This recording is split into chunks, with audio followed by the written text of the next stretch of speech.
ассалому алейкум дӯстони азиз, мухлисон ва ҳаводорони футболи меҳан, ҳамаи шуморо мо даъват мекунем ба тамошои яке аз рақобатҳои ҷолибтарин дар марҳилаи 8-1 ҷоми Тоҷикистон. Равшан бар муқобили Ҳосилот, дерби вилояти Хатлон дар майдони рақобат мегарданд ва ҳам Равшан, ҳам Ҳосилот ду даста аз Лигаи олии мамлакат дар ин марҳила бо ҳам мубориза мебаранд ва тавре шумо ҳам медонед, ин марҳила аз ду бозӣ иборат аст, яъне дастаи Равшан ва Ҳосилот ки ҳоло бозии худро дар майдони хонагии Равшан баъд аз чанд лаҳза оғоз мекунанд. Ҳамчунин бозии ҷавобӣ ҳам доранд ки бозии ҷавобии моҳи июн дуэл мегардад ва он дар варзишгоҳи дастаи Ҳосилот хоҳад буд.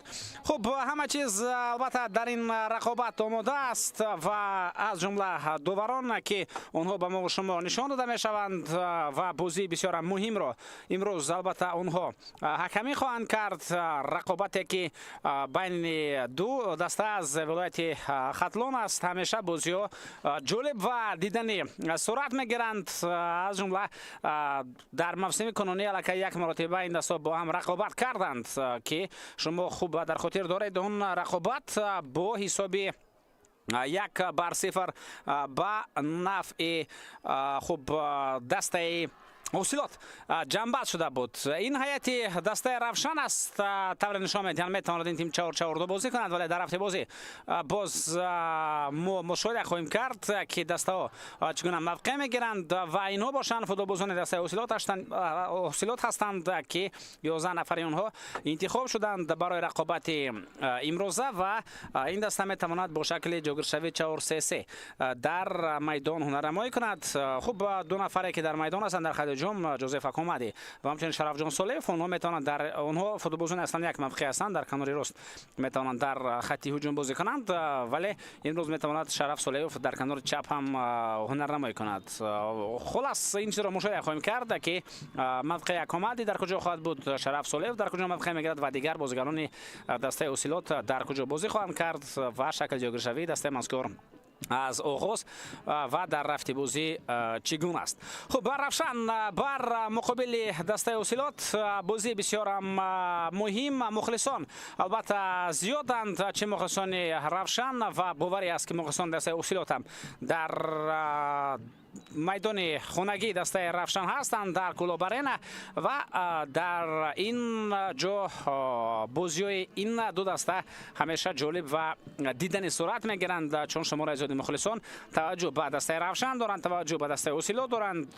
хуб, Равшанро ҳамагон медонанд ки дастаи сермухлис аст дар футболи мамлакат ва дастаи Ҳосилот ҳам албатта он дастае аст ки шумора азиёди мухлисонро дорад ки ин мухлисон ҳам дар хуб гӯем ки ноҳияи Фархор ва ҳам албатта берун аз он дастаро фаъолона тарафдорӣ мекунанд. Хуб, акнун биёед ба ҳайати асосии ҳар даста шуморо шинос кунем ва оғоз мекунем мо аз дастаи Равшан ва дар ин ҷо дарвозабон Андрей Чекатун, футболбозони дигаре ки дар майдон ҳастанд, Саёди Ковусшо, хуб, Алишер Раимов, Руслан Хайлоев, баъдан боз Фатҳулло Олимзода, Чуквуе Бука Окаронкво, Милош Милаванович, Ҷамшед Максумов, Меҳрубон Каримов ва Муродали Ахназаров. хуб, инҳо бозигарони ҳайати асосии дастаи Равшан мебошанд ва албатта тавре шумо медонед сармураббии дастаи мазкур Дмитрий Черешев аст ки кори худро дар ин тим идома медиҳад ва метавонем мутаваҷҷеҳ бигардем акнун мо ба ҳайати дастаи Ҳосилот ки ба таври зайл даста дар майдон имрӯз ҳунарнамоӣ хоҳад кард, яъне футболбозони зерин дар ин тим ҳунарнамоӣ мекунанд. ин ҷо дарвозабон рақами 88 Алексей Матросов, рақами 5 Баракатулло Нигматуллозода аст, таҳти рақами 45 Қосим Осуман бозӣ мекунад, рақами 11 Шорӯх Сангов, Фурқон Раимзода рақами 21 дар майдон аст, Фаридун Шарипов рақами 8, рақами 24 Акуе Бортени, Шараф Солеев таҳти рақами 7 бозӣ мекунад. ин Дмитрий Черешев аст, дӯстони азиз, сармураббии дастаи Равшан ки ба шумо нишон дода мешавад. Ҷозеф Акомади рақами 10, рақами 80 Салоҳиддин Иргашев ва таҳти рақами 4 бошад Патрик Денджер Родолф ҳунарнамоӣ мекунад ва اجرا کننده وظیفه سرمربی دسته اوسیلوت جلالدین مجیدوف است که پس از رفتن شمس‌الدین قاسموف محض همین متخصص دسته را راهبری کرده ایستاده است.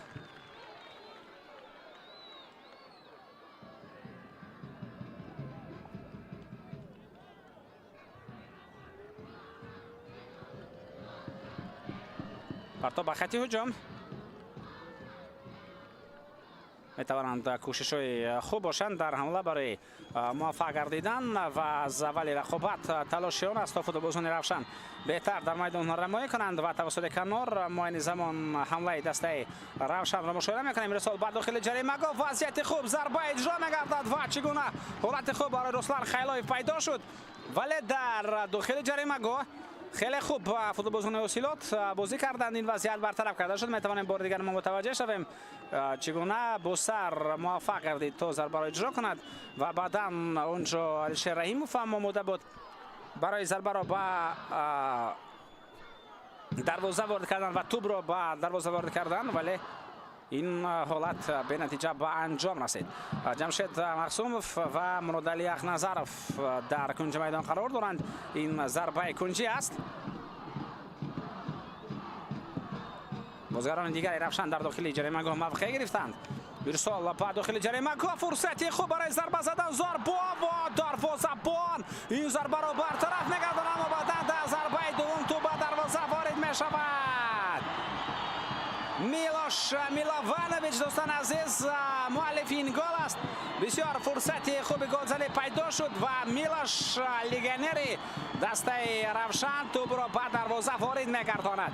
حساب رقابت 1-0 به نفع صاحبان میدان.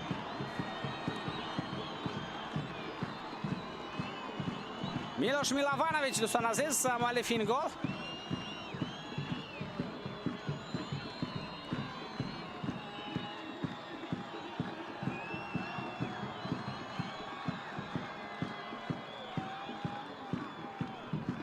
میتوانیم متوجه بگردیم چگونه جمشید مقسوموف توپ را به داخل جریمه پرتافت. ضربه یکم را اینجا دروازه‌بان توانست برطرف کند یا اونجا توپ به ستون دروازه رسید و بعدا ضربه دومی که اجرا کرد میلوش میلوانویچ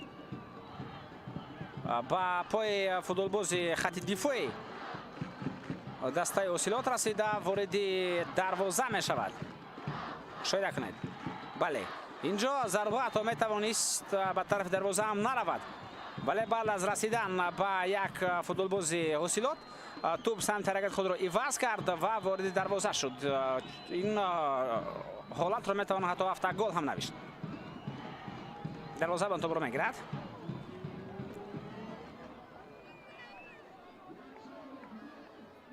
اندری چیکاتون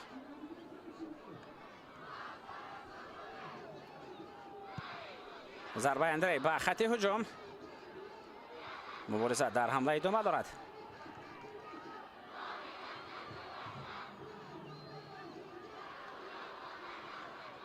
پس به عقب سیاری کوولشو.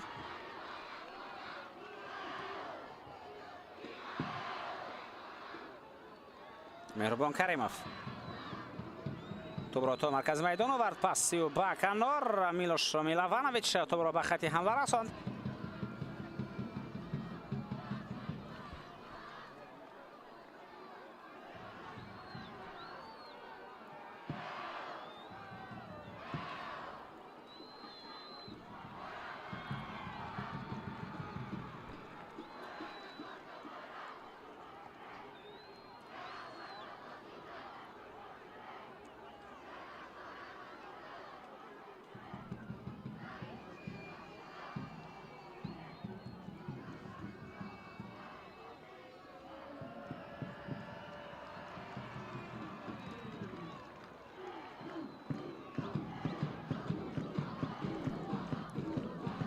در جدول مسابقه لیگ عالی مملکت هم دستای مذکور از همدیگر آنقدر دور قرار ندارند. حاصلات البته موقع بهتر دارد، ولی روشن آهسته آهسته با نشان دادن بازی بهتر میتواند در جدول مسابقه موقع خود را خوب کند. اما این در مسابقه دیگر است، یعنی در لیگ اولی مملکت. در جام کشور باشد میتواند کلا لحظه دیگر باشد، چون بازی های سیستم جام این رقابت های هستند که در رفت اونها همه چیز میتواند خیلی زود تغییر یابد، چون که بازی ها البته که از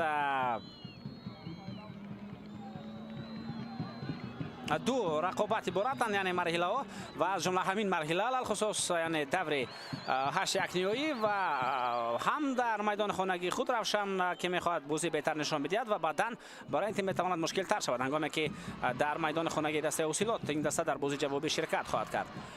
و در مسابقه سیستم جام در رفت یک رقابت میتوان کوشش کرد و به پیروزی نائل گردید، چون اینجا بازی ها نسبت به لیگ اولی کمتر هستند. در اینجا میتوان برای موفقیت خود تلاش کرد، یعنی 100% هم روشن و هم حاصلات امکانیت دارند تو در جام تاجیکستان موفق شوند. فراموش کردن لازم نیست که غالب جام تاجیکستان روخت مرحله گروهی جام دعوت کنفرانس فوتبال آسیا را به دست می‌آورد برای موسم 2027-28. اکامدی او در کنار راست است و این معنی را دارد که شرف سالیف در کنار چپ بازی کرده ایستاده است. اگر پاتریک رودولف در مرکز باشد پس با سه حمله‌گر این دسته بازی را آغاز کرد و ادامه می‌دهد. پس خوب شرف سالیف این زمان مبارزه می‌برد، ولی این وضعیت را مهربان کریموف برطرف می‌کند و توسط کنار حمله بسیار هم خوب دسته روشن زمان دیده می‌شود. از پا افتید اونجا علیشیر رحیموف دوباره اشاره می‌کند که قاعده بازی ویران نشده است.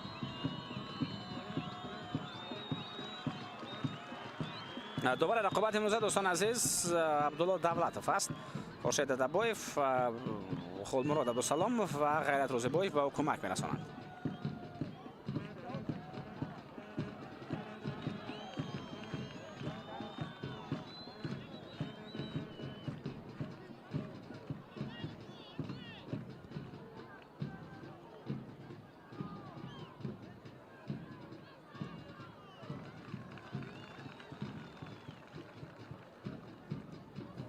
پس با مهربان کریموف پرتاب طویل مهربان با خط هجوم، اینجا توپ از میدان بیرون نشده است، میتوان توسط کنار حمله را ادامه داد. مبارزه نوبتی در خط هجوم بود، اونجا الکسی فیرسوف تلاش کرد برای برگرداندن توپ. فتح الله علمزاده پاسی و باقیب، ولی از این پاسی کوکو هیچ کس استفاده کردن نتوانست.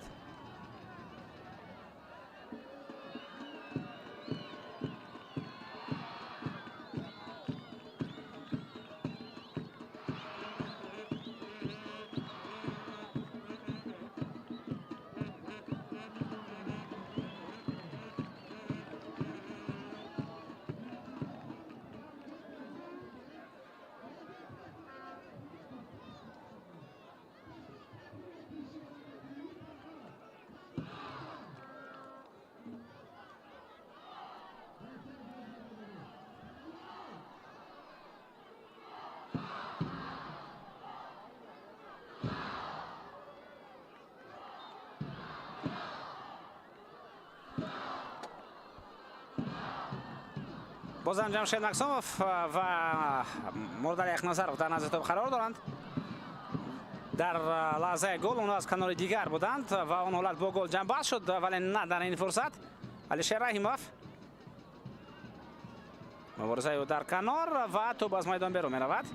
ضربه کنجی است، طور دوباره شروع میکند، توپ به برکت الله نعمت الله زاده رسیده بیرون از میدان شد.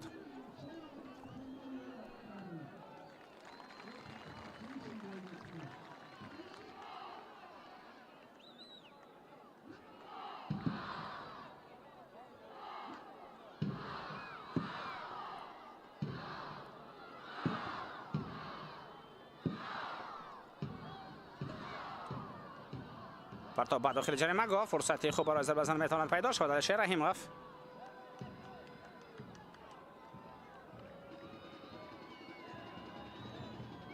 جمشید مکسوموف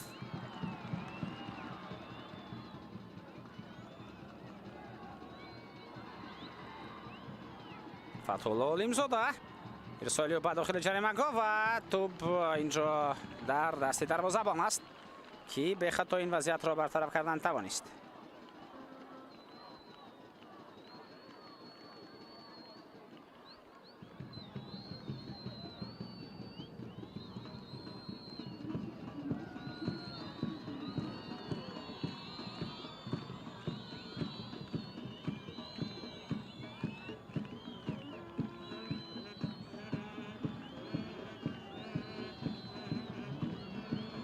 ҳуҷуми навбатӣ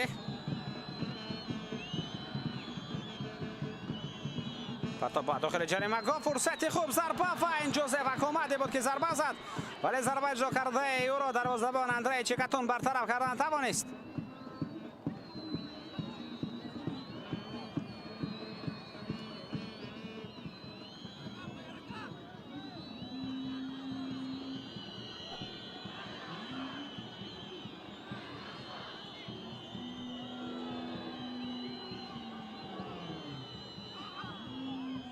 фурсати навбатӣ тӯб дар дохили ҷаримагоҳи дастаи равшан боқӣ мемонад. Пас баъқиб Фурқон Раимзода тӯбро ба дохили ҷаримагоҳ мепартояд вале каме баландтар ки тӯб рафт дигар ҳеҷ кас натавонист онро бигирад ва ҳамаро идома диҳад.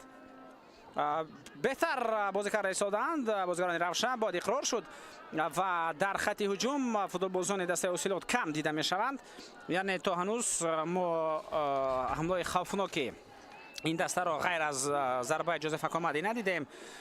яъне дар ҳуҷум кӯшишҳои Шараф Солеев, хуб Салоҳиддин Эргашев, Ҷозеф Акомади кам дида мешаванд, чун тӯб дар назорати дастаи Осилот айни замон кам аст. зарба ба маркази майдон дар ин ҷо тӯбро футболбозони Осилот мегиранд ва тавассути канор метавонад ҳамлаи навбатӣ бошад. Салоҳиддин Эргашев ӯ дар канор мубориза мебарад ва тавре мушоҳида кардед ин вазъият бебаро ҷанбал шуд, аммо ҳамлаи дастаи Равшан метавонад хеле хавфнок бошад. тавассути канори рост ин ҷо бозигари Равшан аз по меафтад. довар дар ин фурсат ба наздиҳо меояд то аз саломатиаш воқиф шавад. Фатҳулло Олимзода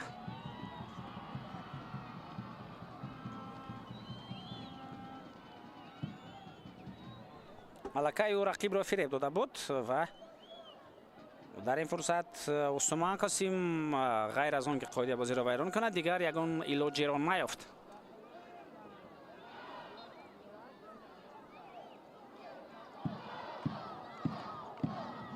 Мурадали Ахназаров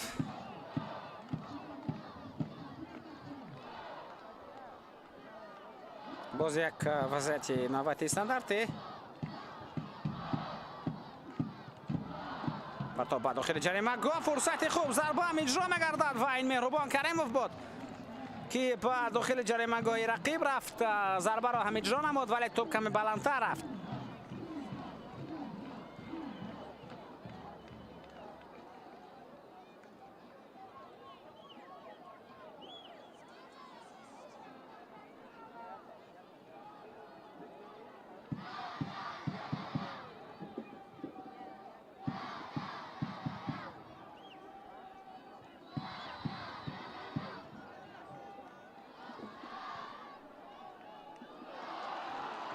ҳамлаи навбатӣ парто ба дохили ҷаримагоҳ фурсати хуб боз ҳам пайдо мешавад, аммо Алексей Матросов инҷо аввалин шуда тӯбро мегирад. ҳолатҳои хавфноки голзаниро ҳамин тавр ба вуҷуд оварда истоданд бозигарони дастаи Равшан. айни замон ҳосилот дар ҳуҷум аз Ҷозеф Акомади. Фаридун Шарипов, Салоҳиддин Эргашев дар канор тӯбро мегирад ва ҳамаро идома медиҳад. Салоҳиддин Эргашев Эрсолиё ва ин ҳолат бо зарбаи кунҷӣ ҷанбаст мешавад.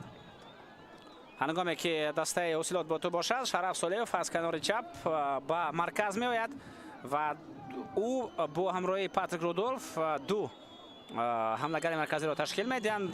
Салоҳиддин Эргашев бозигари канори чап мешавад дар ҳуҷум ва дар канори рост Ҷозеф Акомади.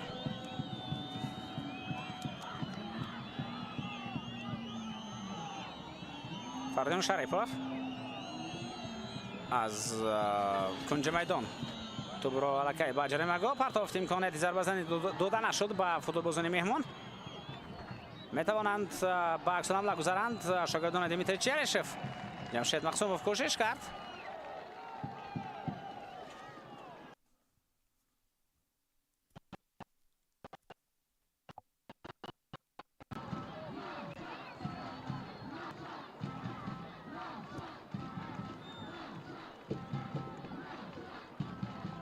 کناری راست این موقع است که توسط آن این زمان بازیگران روشن به هجوم نوبتی میروند. علیشیر رحیموف در پاس دادن خطا میکند و میلوش میلووانویچ باشد توپ را به عقب برمیگرداند. خیلی خوب با یک رسیش پاس داد اینجا سعید کاوچا. افساید بوده است. همین چیز را دوباره اشاره میکند. نه رسلان خیلویف ولی با احتمال زیاد اونجا سعید کووچا در افساید بود هنگامی که توپ به طرفی پرتافته شد.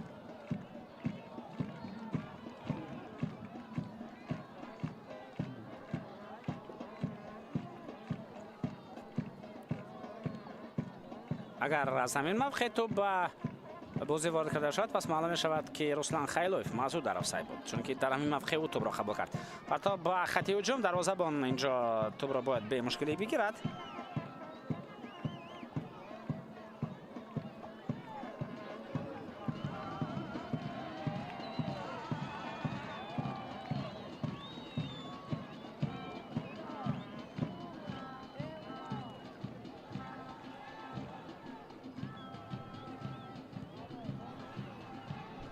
ارسال به خط حمله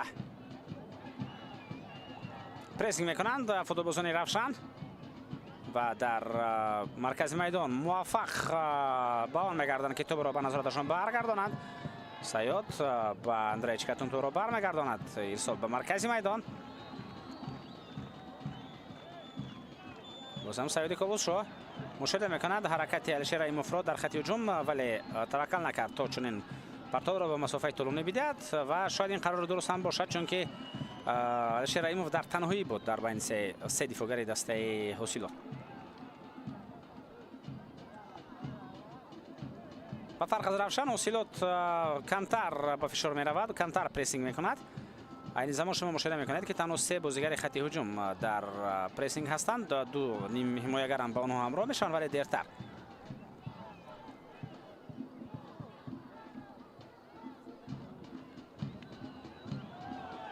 سلادین ارگاشف در کنار راست پیدا می شود. ارسالی و بعد داخل جریمه و اینجا هم هیچ کس نتوانست توپ را بگیرد و حمله را ادامه دهد.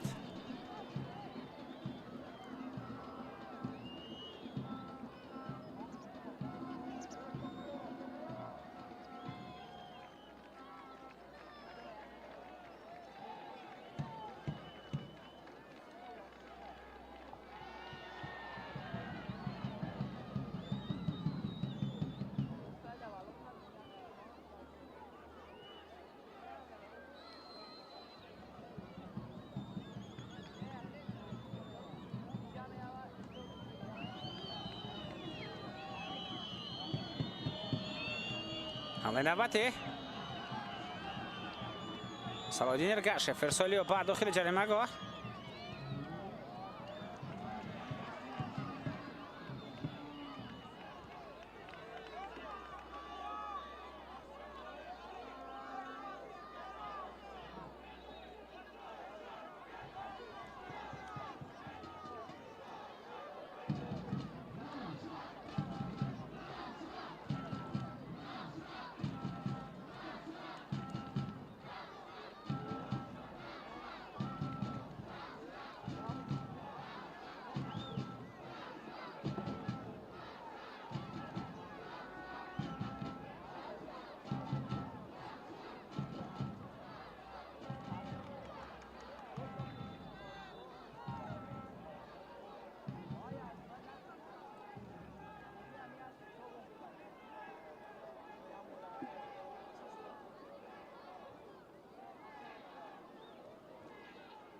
ضربه به خط هجوم. آهسته آهسته چنان می‌نماید که حسیلوت به رفت بازی عادت میکند، نبض اون را حس کرد و حالا آهسته آهسته حمله‌های دسته مذکور هم بسیارتر شدند. اینجا قاعده بازی دقیقاً ویران شد. برای چنین قاعده ویران کنی اگر اون بود میتوان کارت زرد هم نشان داد و فتح‌الله علیم‌زاده در کنار میدان میتوانست از رقیب با استفاده سرعت بلند و تکنیک خوب گذرد. بیاید لحظه تکرار رو بینیم. اصلا چنان می‌نماید که واقعا هم نرسید برکت الله نعمت الله زاده به فتح‌الله علیم‌زاده. در لحظه تکرار این چیز معلوم شد. حس کرد یک پاگیج دغل رو، اما اونجا نه به توپ رسید و به فوتبال باز هم نرسید برکت الله نعمت الله زاده. یعنی قاعده بازی ویران نشده بود. دوبار این حالت رو خیلی خوب پیخست و حس کرد و اینجا 100% حق به جانب دوبار است. جمشید مقسوموف پاسیو با فتح‌الله علیم‌زاده، حرکتی به مرکزی میدان و به طرف جریمه گاه ادامه داشت. اینجا توپ را او خیلی زیاد در نظارت خود نگاه داشت. فتح‌الله علیم‌زاده بازیگر خوب است، البته بازیگر است که میتواند سرعت خوب داشته باشد، میتواند تکنیک خوب هم دارد، ولی در بازی امروزه چنان می‌نماید که در برخی از حالت‌ها زیاد توپ را در نظارت خود نگاه می‌دارد کوکو و از این لحاظ در بعضی از هجوم‌های دسته روشن با سبب برزیاد در پیش خود توپ را نگاه داشتن از جانب فتح‌الله علیم‌زاده بازیگران اوسیلات اون را می‌گیرند.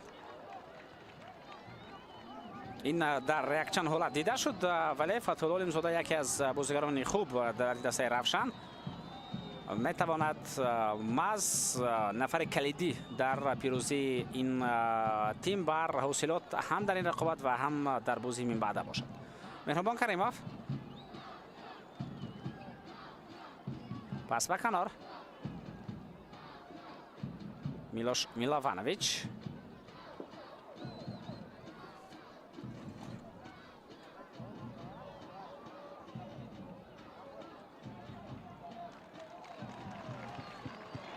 پرتاب به کنار ارسالی استاد کولشو با داخل جریمه گفت فرصت خوب میتواند پیدا شود برای زدن ضربه. این حالت پیدا شد ولی علیشیر رحیموف ضربه را زد که خیلی نادقیق، خیلی بلند از دروازه بود.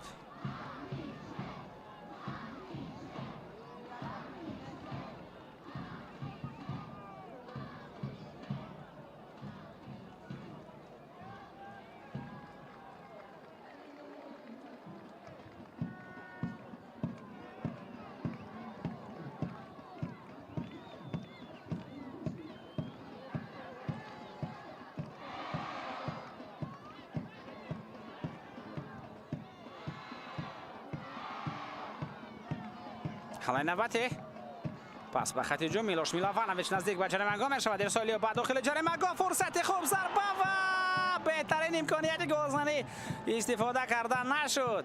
رسلان خیلایف بود که میتوانست در اینجا بهتر بازی کند، ولی ضربه اجرا کرده رسلان که با پای چپ زد بسیار نادقیق رفت و بالا از دروازه.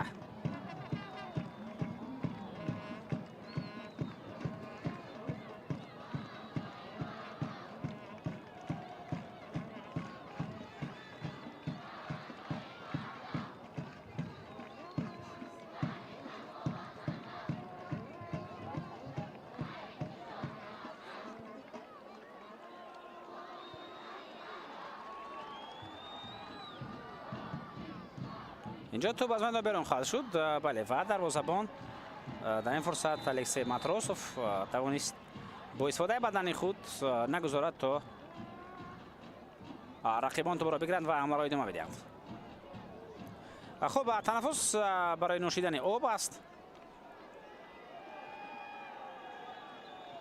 چون اقلیم هم گرم و با هوا گرم باشد. طبق البته توصیه‌های فیفا اگر به هنگام آغاز شدن رقابت و در جریان آن گرمی هوا از 25-30 درجه بالا باشد، برای آب نوشیدن به بازیگران امکانیت و تنفس داده می شود.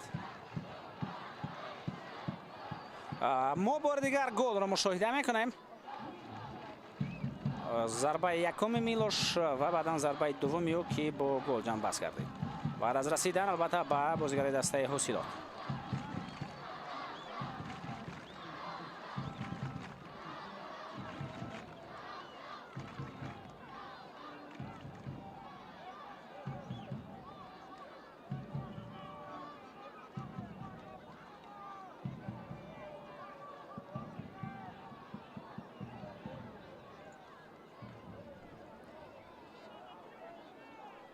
این باشه لحظه یگانه خوفناک دسته حسیلات است که جوزف اکامدی امکانات گلزنی داشت، ولی ضربه اجرا کرده او از طرف دروازه‌بان برطرف کرده شد.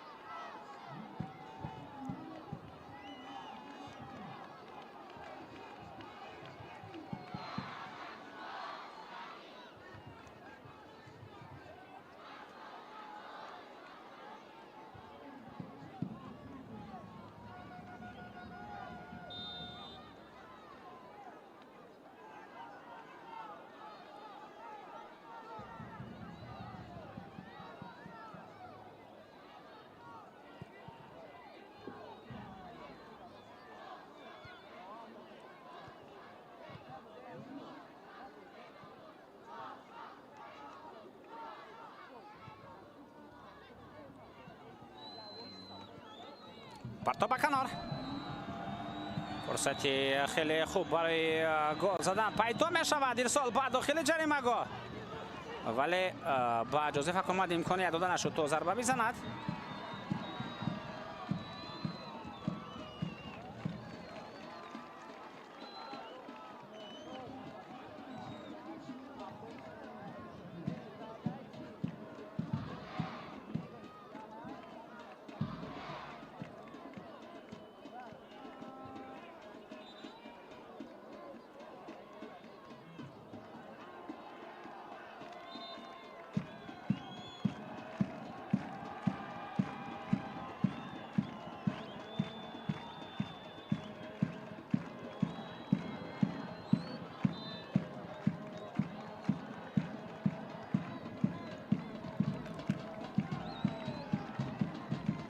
فتوح العلمزاده تا آخر مبارزه میبرد برای گرفتن توپ، ولی اینجا بعد از رسیدن به او توپ بیرون از میدان میرود. کمتر از 15 دقیقه دیگری وقت اساسی باقی مانده است در قسم اول دیدار.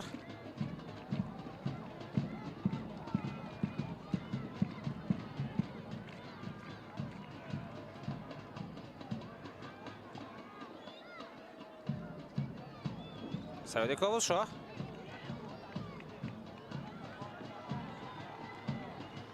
مهربان کریموف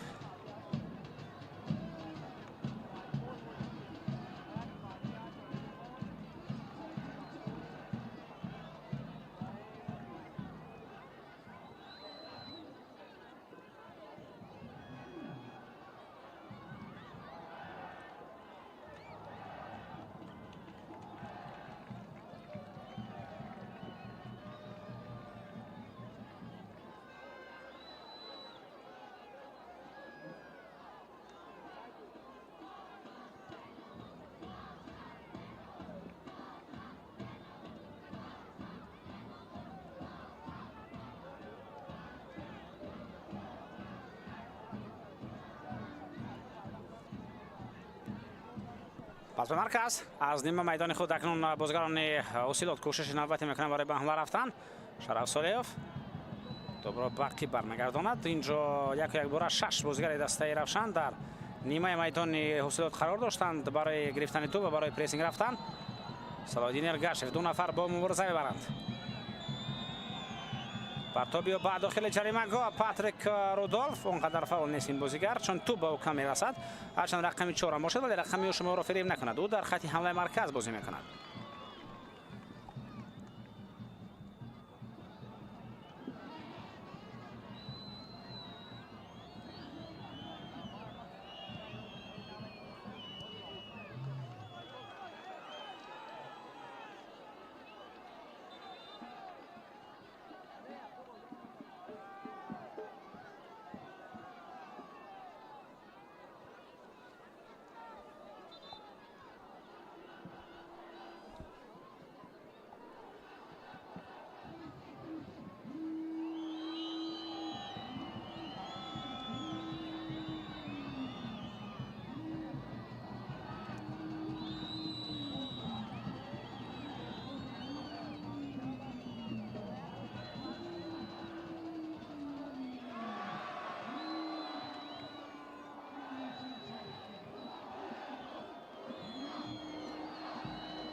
خب اکنون دوباره اجازه میدهد تا رقابت نام یابد و اون از نزد دروازه دسته روشن آغاز می شود.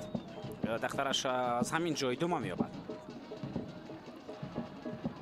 اندرای چیکاتو ضربه به خط هجوم در اینجا بود مبارزه برای بازیگران روشن را گرفتن توپ ولی توپ اول را فوتبالبازان حسیلات میگیرند. پاتریک رودولف اینجا شرف سالیوف در کنار بود. توپ در نظارت دسته حسیلات ارسال به مرکز ولی این وضعیت برطرف شد. میلوش میلووانویچ شیر رحیموف حرکت را ادامه میدهد به خط هجوم پس به کنار و اینجا شیر رحیموف مبارزه میبرد. ضربه کنجی خواهد بود.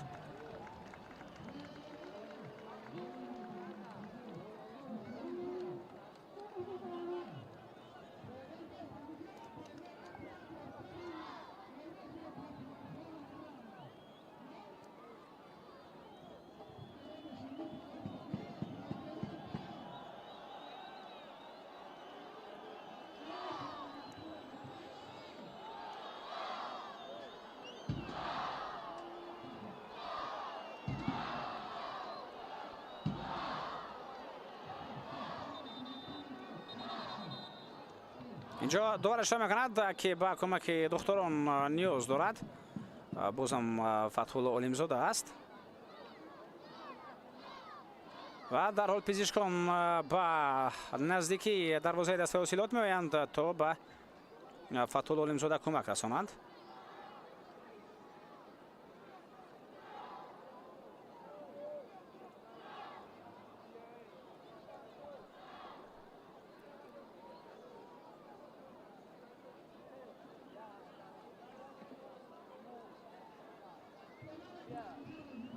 و طور شما از اشاره دکتر دسته مشاهده کردید فتح‌الله علیمزاده به تغییرات نیاز دارد.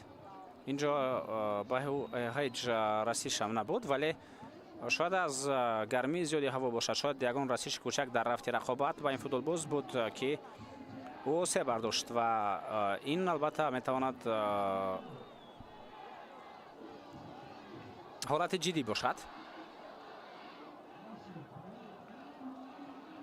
بر صورت در فوتبال شما البته خیلی خوب میدانید اگر گپ سری اون رود که فوتبالباز احتمالاً آسیب جدی سر بردارد پس تغییرات حتی ششم هم اجازه داده می شود.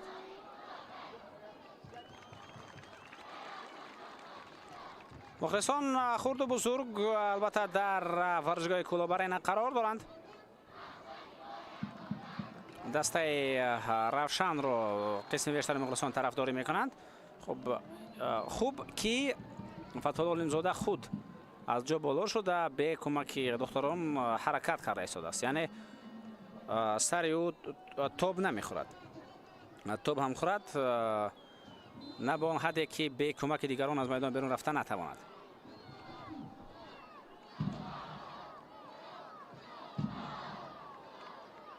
پرتاب به داخل جریمه گاه، ولی در این قسمت میدان هیچ کس پیدا نشد برای ضربه زدن.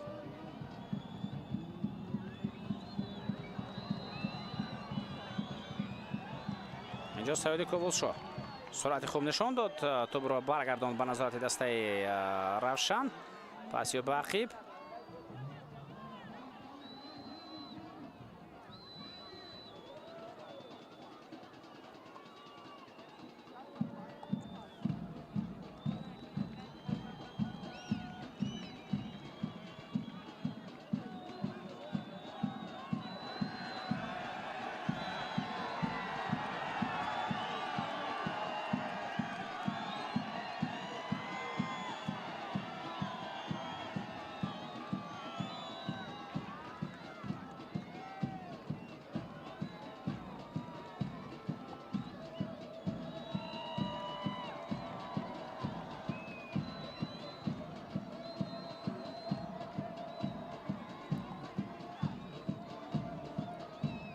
حالا نباته صلادین ارگاشف در کنار، دو نفر سه نفر را خیلی خوب فریب داد، حمله را ادامه داد و اینجا توپ از میدان بیرون رفت.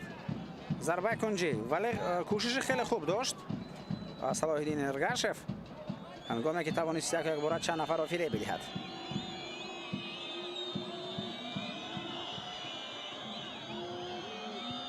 پرتاب به داخل جریمه گاه، ضربه اجرا می‌گردد ولی توانست این وضعیت را برطرف سازد. مهربان کریموف پرتاب به کنار چپ، حمله نوبتی بازیکنان دسته اوسیلال. صلاح‌الدین ارگاشف اینجا کوشش کرد تا رقیبان را فریب دهد و باز یک ضربه دیگری کنجی خواهد بود.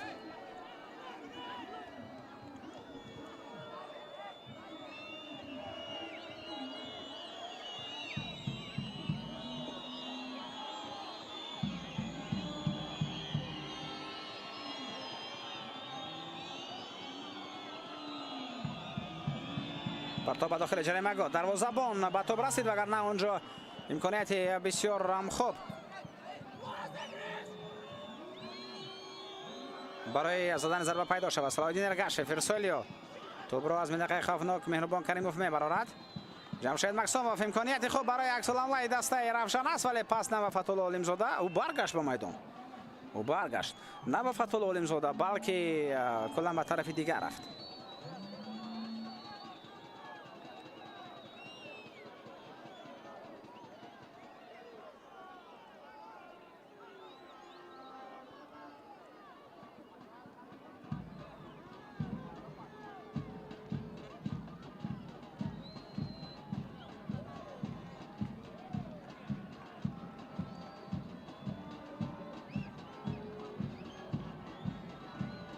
پرتاب کنار،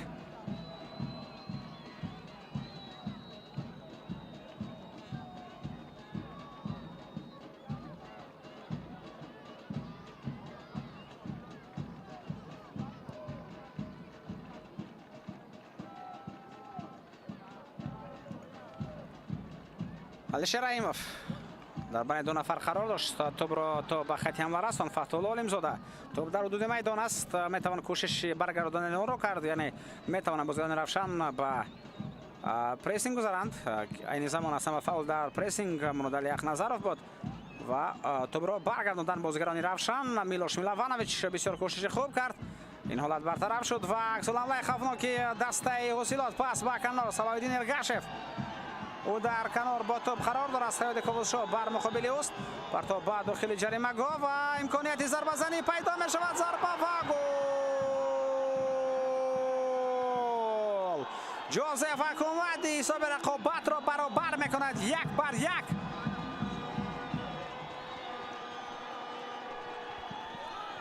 اونجا دفاعگران دسته رفشن همدیگر را درست پیخست نکردند.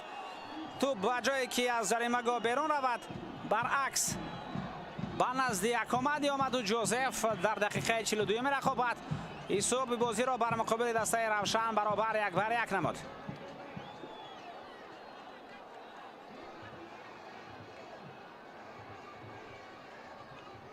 بازی دسته رفشن و اوسیلات واقعا هم در سطح خوب جریان دارد.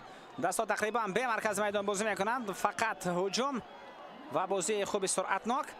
اینجا ما بار دیگر میتوانیم متوجه بگردیم که چگونه توپ راست به نزد جوزف اکامادی آمد. در اول و در افسای بود در هنگام همین پرتفت، ولی بعدا ببینید اینجا چند حالت دیگر رخ داد. توپ از خود فوتبالبازی دسته رفشن به نزد جوزف اکامادی آمد که برای جوزف اکامادی این یک توفه بود، توفه که او البته استفاده اش کرد.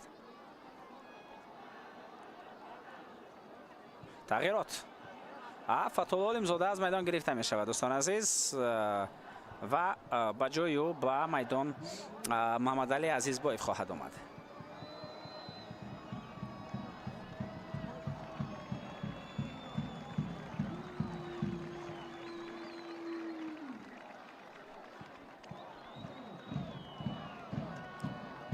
فتوال امزاده برای دسته روشن فوتبالبازی مهم است و باید البته این بازیگر در بازی نوبتی دسته روشن در لیگ اولی بازی جوابی جام بر مقابل حاصلات، یعنی او در کار و خیلی مهم برای دسته روشن می باشد. فکر دارم همه مخلصان دسته روشن شهر کلوب همین امید رو دارن که کوکو هرچی زودتر برگردد. خب اینجا البته دوور مشاوره داشت با اون نفرانی که در حجره ور قرار دارند. گل البته از روی تمام قانون و قاعده‌های فوتبالی زده شد.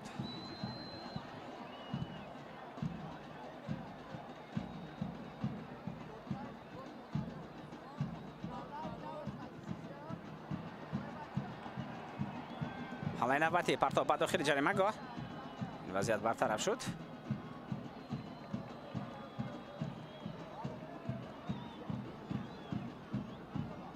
از دسته روشن هم البته چند بازیگر دعوت خود را پیدا کردند به منتخب تاجیکستان، چون که تیم ملی تاجیکستان بازی دوستانه بر مقابل منتخب هندوستان خواهد داشت. دو رقابت که روزهای 5 و 9 میلیون برگزار می‌گردند.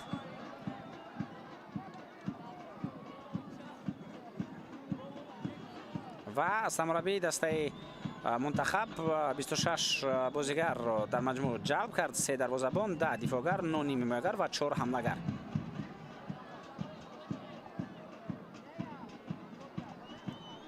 پرتاب به خط هجوم، امکانیتی خیلی خوب، ولی دروازه‌بان الکسی ماتروس از موقع خود بیرون برآمد و توانست این وضعیت را برطرف کند. از دفاعگران همین بازیگر مهربان کریموف به تیم منتخب دعوت شد، 3 دقیقه زم کرده شد. مهربان کریموف دعوت گردید از نیم حمایتگران. ما اگر نظر بندازیم جمشید مقسوموف دعوت خود را پیدا کرد.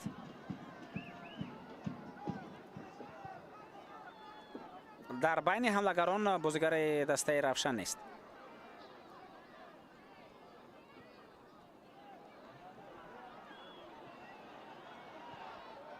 پرتاب به کنار،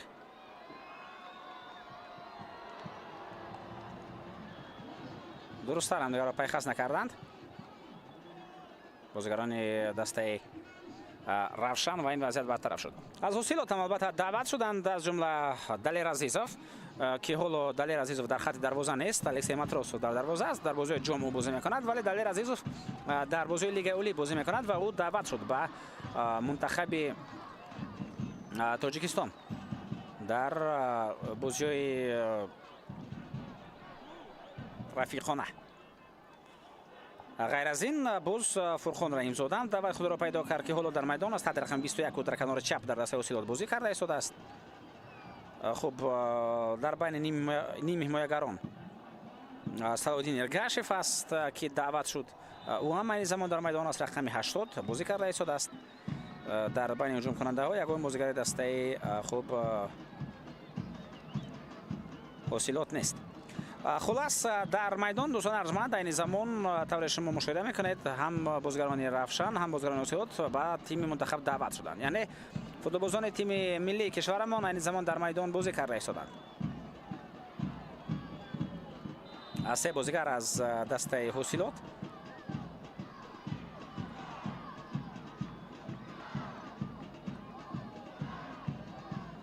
و دو بازیگر از دسته رفشن.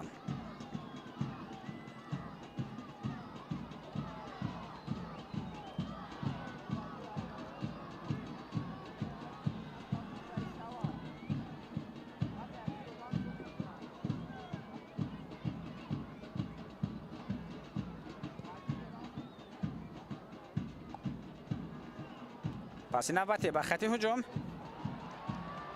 فرصت خیلی خوب، ضربه از همین موقع اجرا می‌گردد.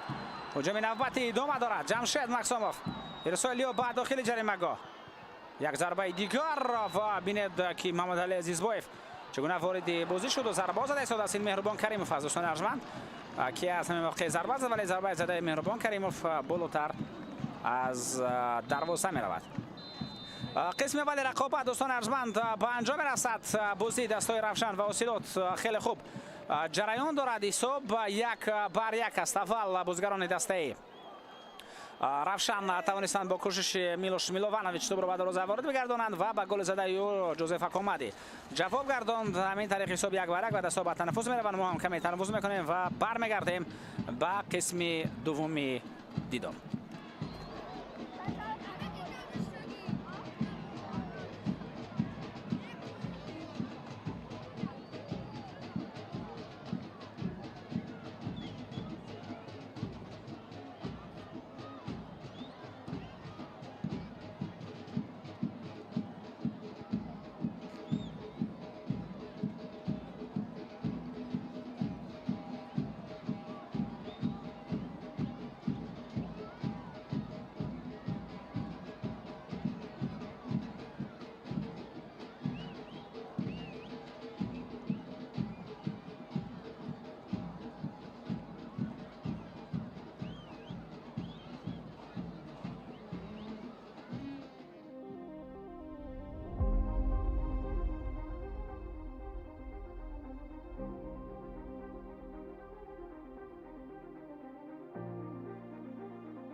دوستان عزیز و مخلصان سرشماری فوتبال میهن، برمیگردیم به قسم دوم رقابت دستای روشن و حاصلات. این بازی دور 8-1 نهایی جام تاجیکستان می باشد که الکی چند بازی دیروز دو گشتن، 3 بازی برگزار شدند، نتیجه اونها معلوم است و دو شب 3 بازی دیگر امروز در نظر است و بعداً پگاه 2 رقابت دیگر برگزار می شوند.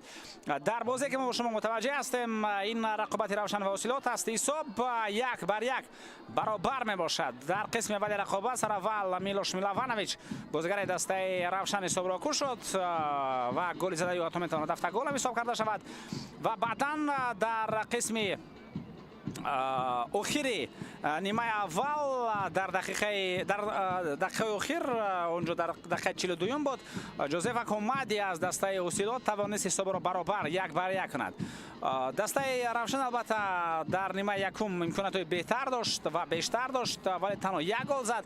حاصلات از 2 فرصت خوب گلزنی که برایش پیدا شد 1 تایش رو با گل انجام دادن توانست و همین طریق با حساب 1-1 نیمه اول به انجام رسید. در قسم دوم دیدار اکنون باز ما مشاهده خواهیم کرد که دستای روشن و حاصلات بر مقابل هم چگونه رقابت می‌مانند و چگونه بازی می‌کنند، چون اینجا البته هم روشن و هم حاصلات مقصد دارند تا در بازی یکم پیروزی به دست آورند که بازی جوابی برایشان آسان‌تر شود. خود را حساب می‌کنم که در این مرحله بازی جام تاجیکستان از 2 بازی عبارتند در دوره 8-1 نهایی و بازی نوبتی البته در میدان خانگی دسته حاصلات برگزار خواهد شد. خب دسته روشن و حاصلات بیاد بار دیگر با هیئت شما را شناس کنیم و آغاز میکنیم و از دسته روشن. اینجا تحت رقم 25 دروازه‌بان اندری چیکاتون است.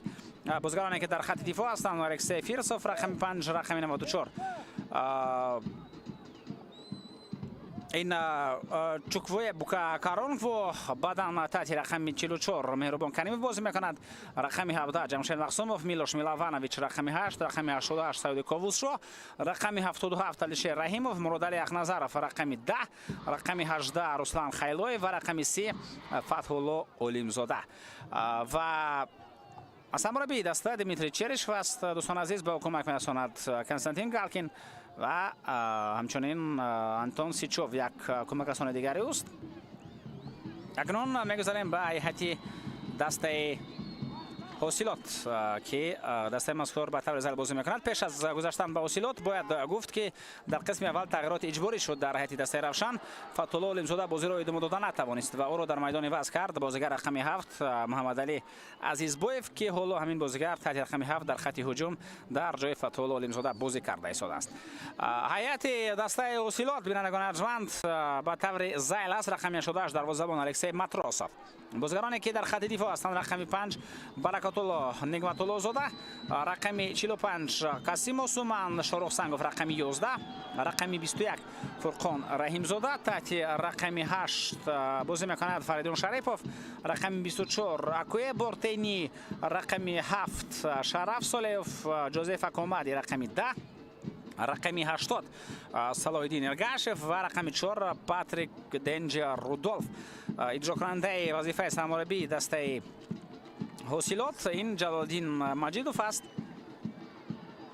که با او البته باز چند نفر دیگر کمک می‌رسانند از جمله منشور سعود سیروف مربی دروازه‌بان ها.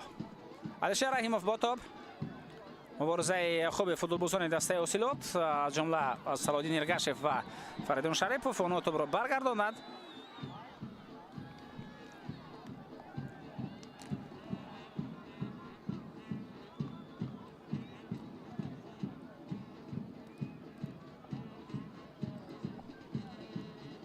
و اما در لحظه تکرار بار دیگر مشاهده میکنیم اینجا اصلا علیشیر رحیموف اونقدر مبارزه خوب نبود. در رقابت امروزه دوستان ارجمند نفران زیرین باعث دوور کار و فعالیت میکنند. در میدان عبدالله دولتوف است، یعنی دوور مرکز، با غیرت روزبایف و خلمراد عبدالسلاموف از 2 کنار کمک میرسانند. دوباره احتیاطی خورشید دادوبایف است. همچنین در اینجا سیستم وار هم کار میکند. در آنجا نصرالله کبیرов و فرهاد کورالوف دو نفر اساسی می باشند. شریفبک نورالدینوف به آنها کمک میرساند. نظر دوباران سفر محمد شایمردانوف است و کمیسر بازی رحمان مرتضایف. شاروخ سنگاف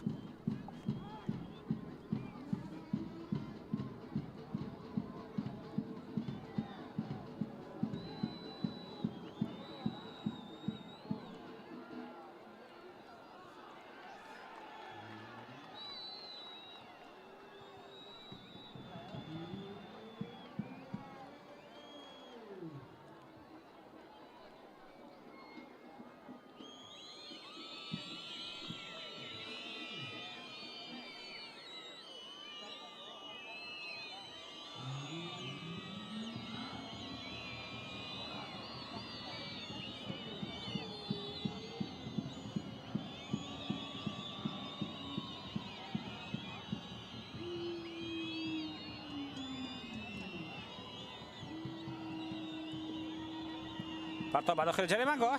فرصتی خوب.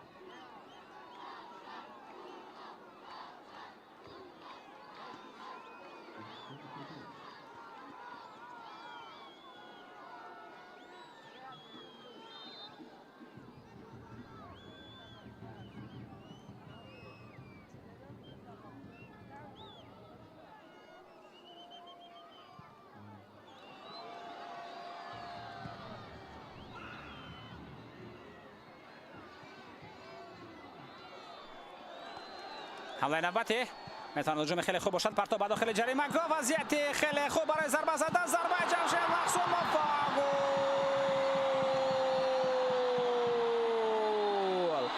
گل. حساب رقابت دوستان ارجمند 2-1 می شود و این گل را جمشید مقسوموف به هدف میرساند.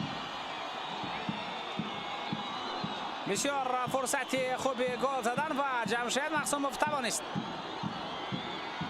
مؤلفی گل بسیار مهم شود. او در قسم اول رقابت هم خیلی تلاش زیاد داشت. هنگام گل زده میلوش میلوانویچ در ضربه کنجی یکی از فاول ترین ها بود و در اینجا هم جمشید مقسوموف البته موقع درست رو اشغال کرد و توانست توپ را به دروازه وارد بگرداند. توجه بار دیگر به این حمله الشیر رحیموف در کنار بود. بعدم پس به فیرساف. الکسی توپ به داخل جریمه‌گاه پرتافت. نه آنقدر بازی خوب و باور بخشی فوتبالبازان خط دفاع در دسته حاصلات بینید، چون اونها شاروخ سنگاف سر اول توپ را بله تعقیب زد، این حالت را برطرف کرد، ولی باز یک نفر دیگر باید پیدا میشد از فوتبالبازان منطقه تکیه‌گاهی تا همین حالت را برطرف کند، توپ را زده بیرون از جریمه‌گاه بگرداند، ولی اونجا هیچ کس پیدا نشد. تنها بازیگر دسته روشن جمشید مقسوموف که توانست توپ را به دروازه وارد بگرداند. عبدالله دولتوف این زمان با بازیگران با متخصصان و با داورانی که در ور قرار دارند معاشرت میکند.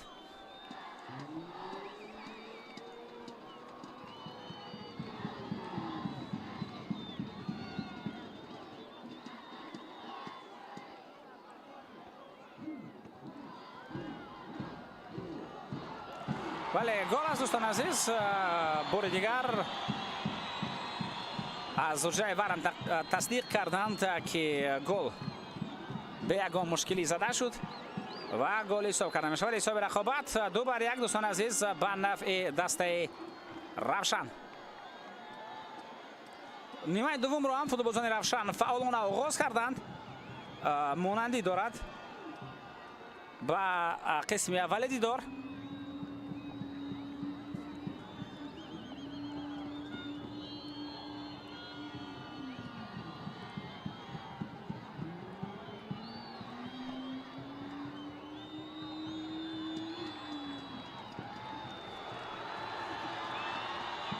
الشیر رحیموف توپ را در نظارت خود نگاه داشتن توانست. میلوش میلاوانویچ اینجا ضربه زد که توپ روی بازیگر دسته اوسیلوت رسید. این میتواند حالت خوفناک باشد برای سلامتی.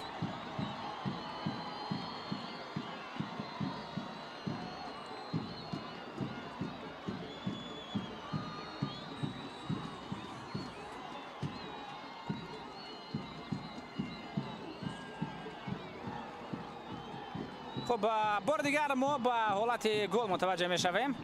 ببینید اینجا موقع علیشیر رحیموف رو هنگامی پاس دادن افساید گرفته می شود. خط در سطح اولی پروفسیونالی کشیده شد در نظام وار که حالا البته دو سیستم وار است و در دو بازی مهم می توانند در هر دو سیستم وار کار کنند و اینجا البته خط کشیده می شود که از اون معین می گردد که در حالت درست فیلسوف قرار داشت هنگامی توپ رو به داخل جریمه‌گاه پرتافتن. یعنی گل درست و به افساید زده شد. پرتاب به کنار. این وضعیت برطرف می شود. به حمله نوبتی میگذارند بازیکنان دسته اوسیلوت.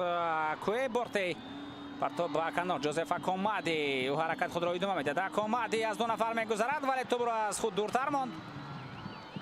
برای همین هم وضعیت مذکور ببرار جنبش گردید.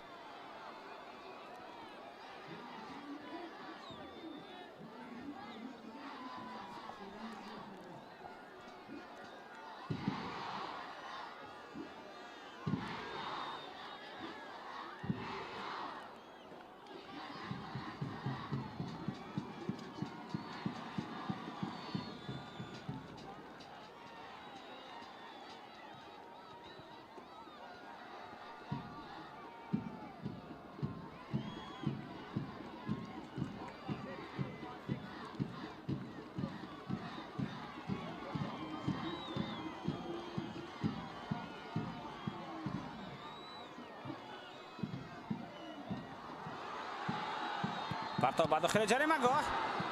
بسیار وضعیت خوب به وجود آمد.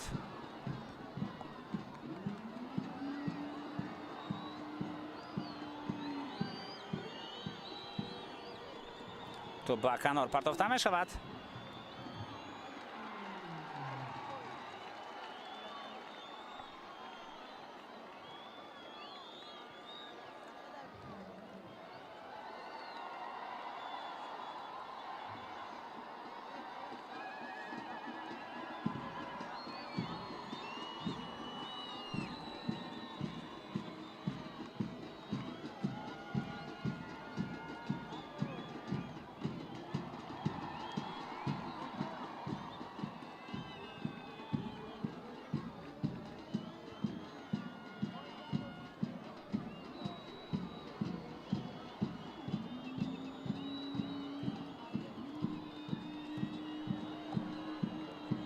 ضربه اجرا می‌گردد به طرف دروازه و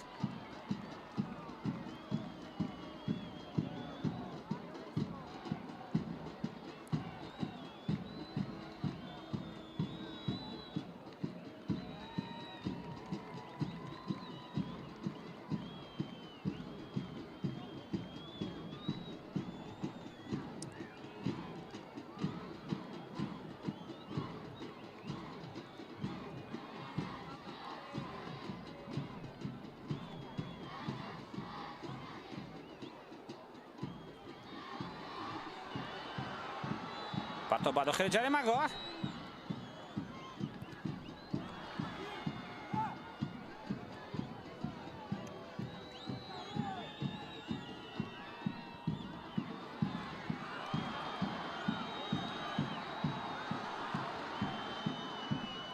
جمشید مقسوموف کوشش نوبتی او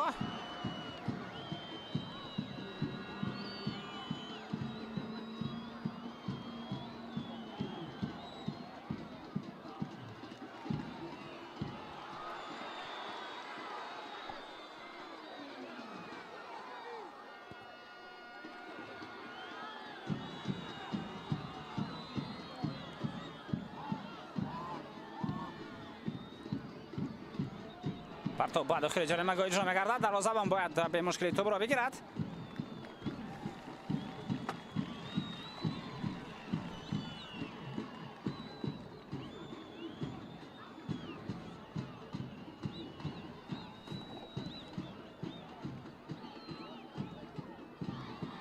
فریدون شریپوف پاسی به مرکز. شرف صالحov.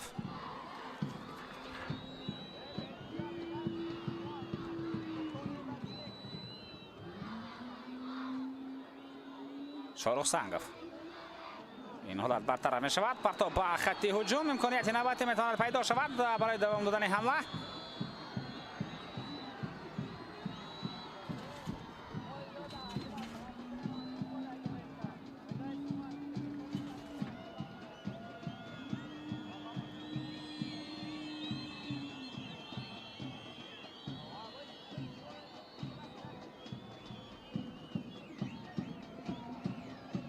فریدون شریپوف پرتابی با کنار.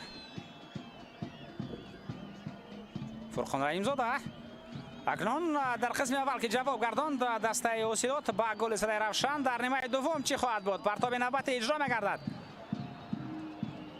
بارتی اکوی بارتی پرتابی با داخل جریمه گل فاولتر نشون بازیکن اوسیلوت صلاح‌الدین ارگاشف. چگونه فینتای خوبی ولی این حالت به لحظه خفناک نآورد. مباصر از این ضربه کنجی خواهد بود. فاول است. خیلی فاول است در نیمه دوم صلاح‌الدین ارگاشف خصوص پس از آنکه دستش گل سر داد. اگر همین فینت به طرف دروازه میرفت باز لحظه بهتر از این میشد ولی ضربه کنجی هم بد نیست.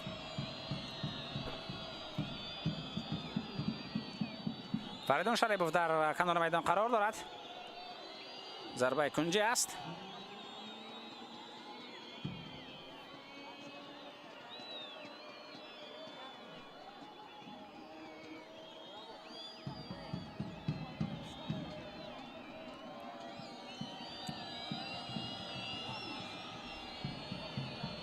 پرتاب زمین اجرا کرده می شود و توپ از میدان بیرون شده است. 4-8 این حسابی ضربه کنجی می باشد. اونجا توپ از میدان بیرون شد ولی ضربه کنجی نیست. توپ بار اخیر به فوتبالباز دسته اوسیلوت رسیده بیرون از میدان شده است.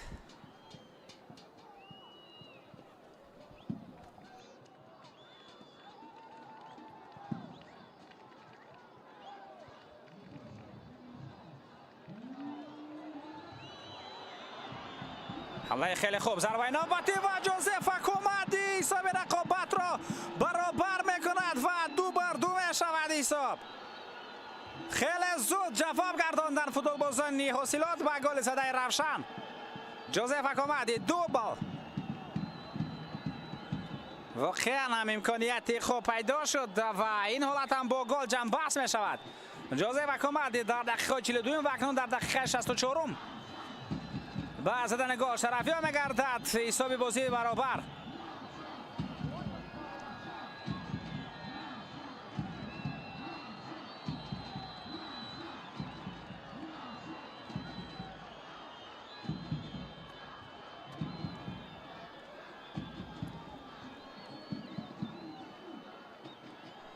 مخلصان اوسیلوت البته هستند در کلوب آرنا ولی چون بازی در میدان خانگی دسته روشن است اینجا قسم بیشتر مخلصان ماست.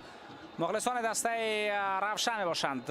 گل زده شد که برای جوزف کمادی زدنش تا اندازه آسان بود چون که با پای چپ چون این گل ها را در لیگ اولی مملکت هم به ثمر میرساند و در اینجا هم برایش قلای بود توپ را به دروازه وارد کردن که همین کار را کرد. میتوان البته صدها بار گفت دفاعگران موقع آنها دو نفر به پیش فوتبالبازی که پس داد آمدن ولی اکنون همه این سخنها فایده ندارد. گل به هدف رسانیده شد و کامبیناسیون خوبی فوتبالبازان دسته اوسیلوت با گل جنببست گردید. صلاح‌الدین ارگاشف اینجا کمی به صورت بلند توپ را به خط حمله رساند. 2 گل در یک بازی. چون دوستان ارجمند برای دستای لیگ اولی کشور جام تاجیکستان از همین مرحله آغاز می شود. من خود رسا میکنم که دستای لیگ 1 آغاز میکنند. مرحله 2 دور انتخابی را و از بین 16 دسته 4 دسته روی خود را هموار میکنند تا به همین مرحله به مرحله اساسی که از دور هشکنوی آغاز می شود در جام تاجیکستان و امسال 4 دسته که روی خود را هموار کردند تا به مرحله چهارکنوی از لیگ یک. این البته دسته‌های خوب سومون، خوب پنچر، همچنین دسته موهیر که علاقه این دسته بازوی خود رو هم گذراندند و 4 دسته که نامبر کردیم این دسته ها با 12 دسته لیگ عالی همراه می شود و همچنین یک دسته دیگر رو نگفتیم، رخش البته همین 4 دسته رخش، پنچر، موهیر و سومون همراه می شوند با 12 دسته و کوشش میکنند برای برآمدن به دور 4 نهایی. این مرحله از 2 بازی عبارت است، بازی رفت و برگشت عبارت است. تغییرات در هیئت دسته روشن خواهد بود. از میدان با ما نشان میدن که سعید کووسشو گرفته می شود، تعدیل رقم 88 با جای او رقم 4 علیشیر خولمرود وارد میدان گردید. این تغییرات در خط دفاع است. همچنین رسلان خیلویف بیرون از میدان می رود و جای او را در میدان کبیر سلیم شویف می گیرد. تحت رقم 70 این فوتبالباز هنرنمایی خواهد کرد.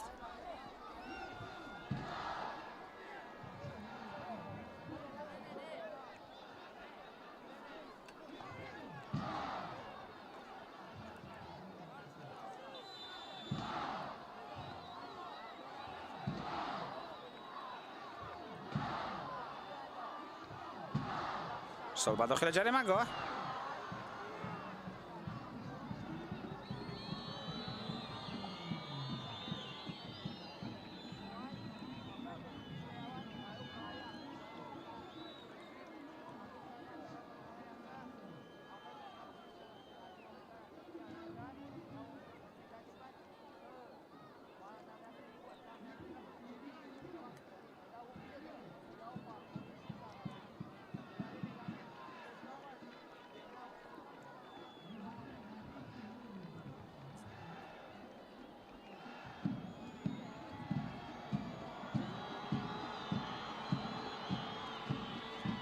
پاتریک رودولف پاس یا برخیب یسال بکنار سلایدین ارگاشف مبارزه را ادامه میدهد و از پا میافتد و قاعده بازی بیرون می شود.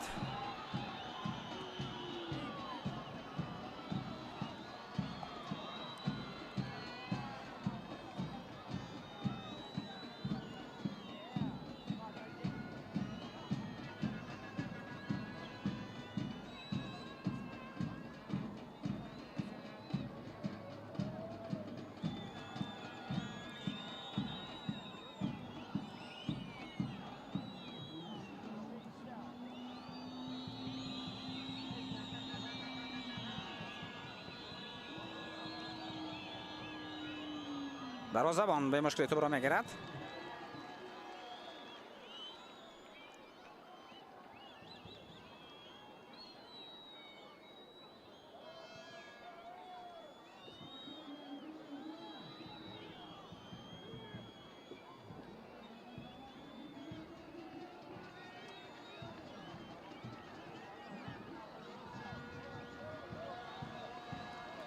پرتاب به داخل جریمه گاه ارسال به خط هجوم. فرصت خیلی خوب است برای فوتبالبازان دسته حاصلات. اینجا پاتریک رودولف معلوم است چی کار کردن میخواست. بکنار توپ را میخواست برساند. حمله نوبتی جمشید مقسوموف. پرتاب به بکنار ارسال به داخل جریمه گاه و توپ اینجا از پهلوی دروازه از میدان بیرون میرود.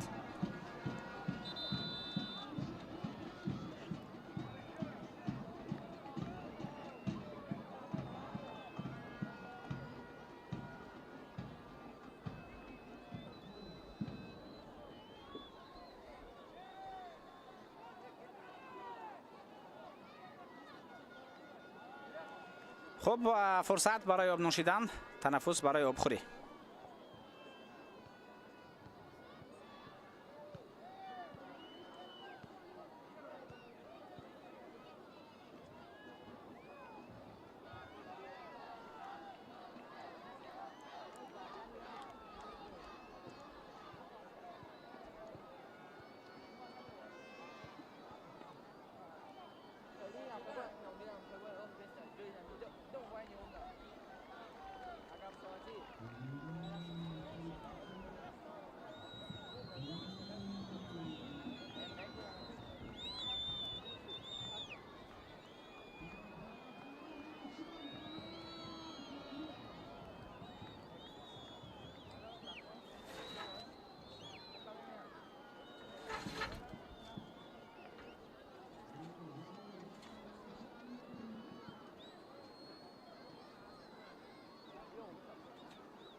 بار دیگر ما گل ها را مشاهده میکنیم، علاوه خصوص گل جوزف اکامادی که همه کار سر وقت و درست اجرا کرده شد، یعنی افساید نبود. هنگام پاس دادن جوزف اکامادی در حالت درست قرار داشت، بعدا سرعت خوب را کسب کرد و پس آن این وضعیت را برطرف کردن توانست.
پرتاب به داخل جریمه گاه.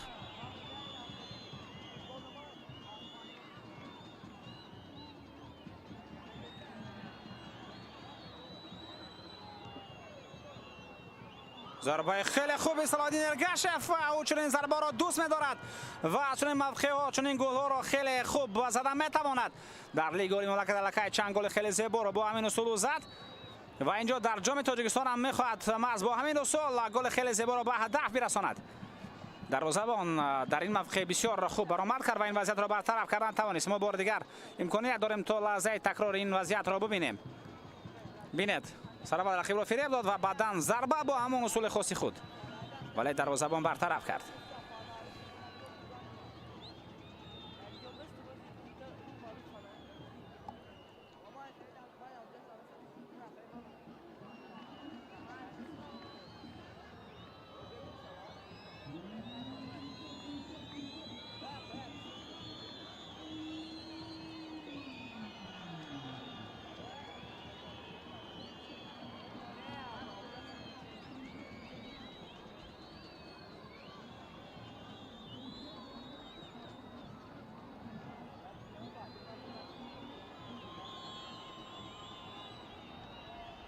پرتاب به داخل جریمه گاه.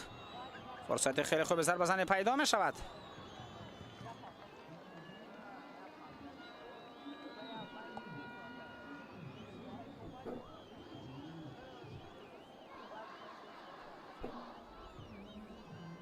بورته ارسالی به داخل جریمه گاه. علیشه رحیموف.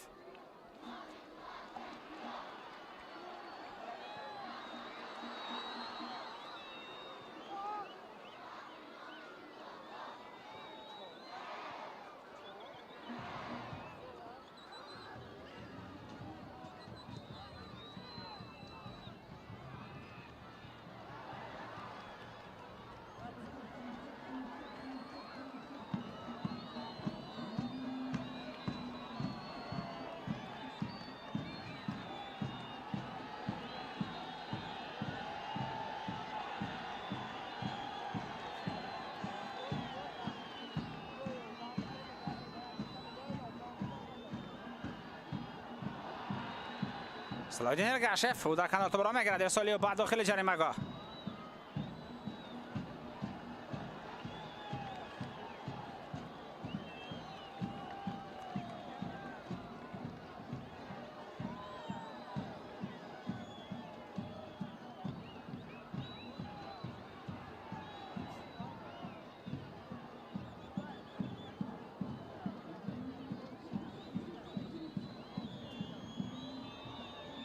پرتاب به مرکز. بورته حساب به کنار.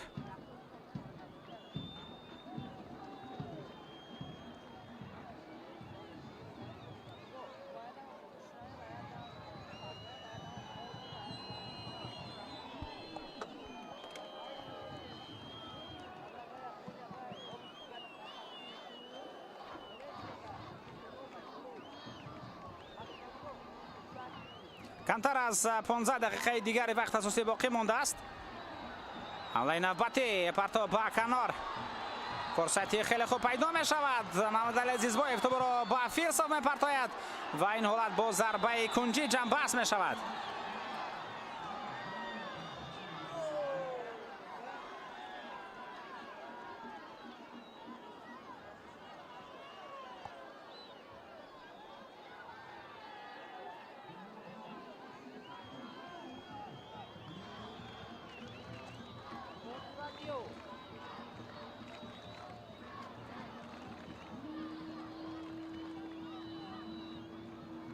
پرتاب کنار.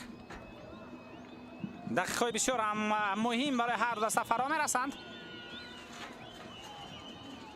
اگر یکی از این دسته تواند موفق به گلزنی شود پس برای دسته دوم بعدا برگشتن به بازی مشکل تر می شود، چون علاقه قوا خیلی زیاد سر شدند. بازیگران تو دای آخری رقابت مونده می شوند و این میتواند سبب آن شود که با همون سرعت تیزی که بازی در نیمه اول و در قسم بیشتر دوم جریان داشت دیگر صورت نگیرد.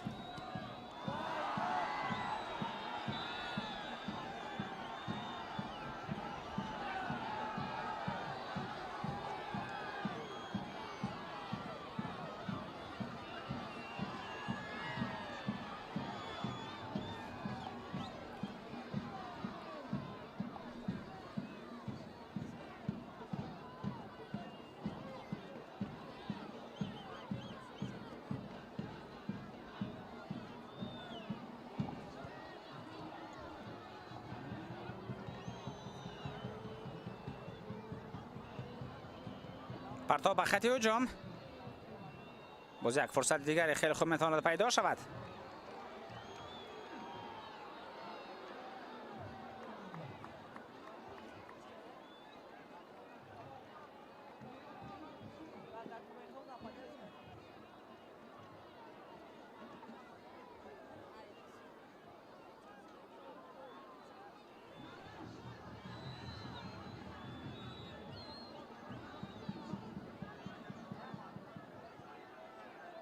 شاروخ سنگاف.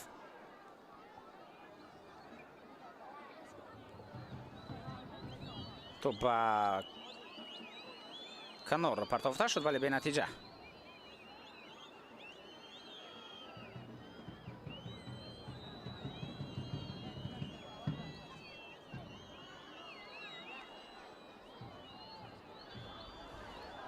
هجوم نوبتی پاس با فیرساف توسط کنار با هجوم میگذارد. این بازیگر میتواند توپ را به داخل جریمه‌گاه پرتاید ولی فرقان رحیم‌زاده هم در همین موقع خیلی خوب هنرنمایی کرد و توانست این وضعیت را برطرف سازد.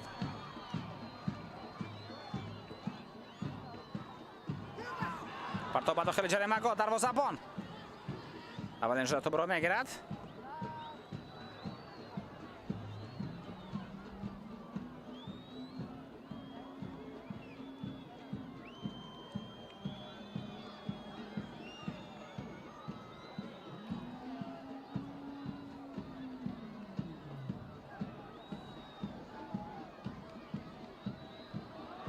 توسط کنار علیشیر رحیموف خیلی خوب بازی میکند ولی او و محمد علی عزیزبایف در این فرصت در تنهایی قرار داشتند، یعنی دو نفر در هجوم بودند که بر مقابل شماره بیشتر فوتبالبازان اوسیلوت برایشان مبارزه بردن مشکل تر شد.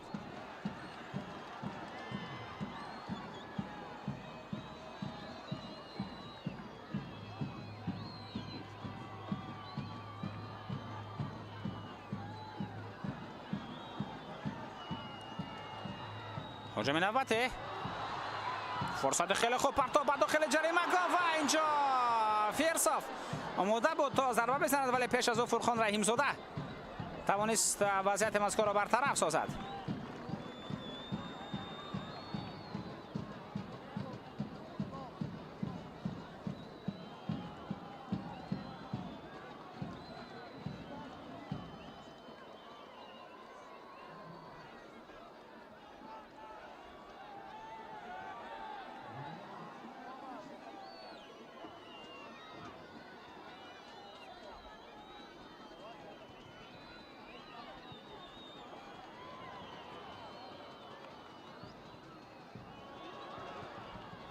پرتاب به کنار.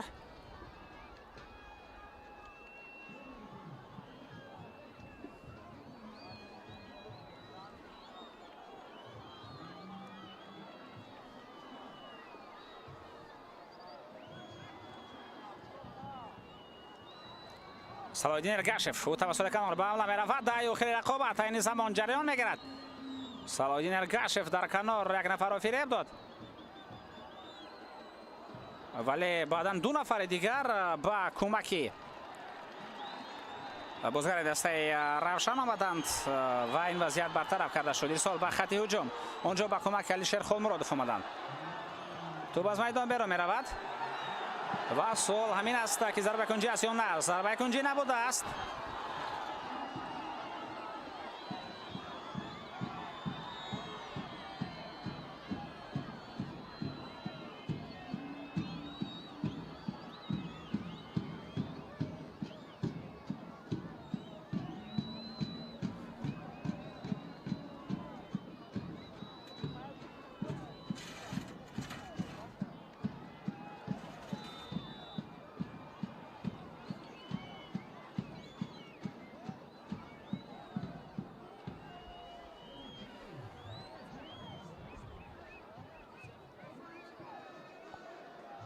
بورته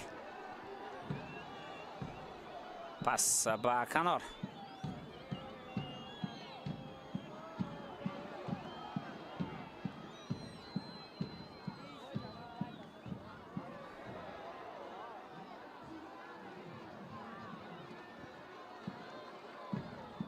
توپ به کنار برداشته می شود. فیرسوف با توپ. اکنون بورته دوستان ارجمند، چون که بورته در دسته اوسیال بازی میکند، در دسته روشن باشد. اونجا البته چوکوی بوکا اوکارون کوا بود. علیشیر رحیموف پارتابیو با داخل جریمه گو فرصتی خوبی از ضربه‌زنی پیدا می شود، ولی کبیر سلیم شویف تو برنامه قدر درست قبول کرد. مراد علی اخنظرف با توپ ضربه اجرا می شود و خیلی ضربه خوب بود، ولی کمی بلندتر از دروازه رفت. توپ چگونه حالت خوبی گلزنی پیدا شد.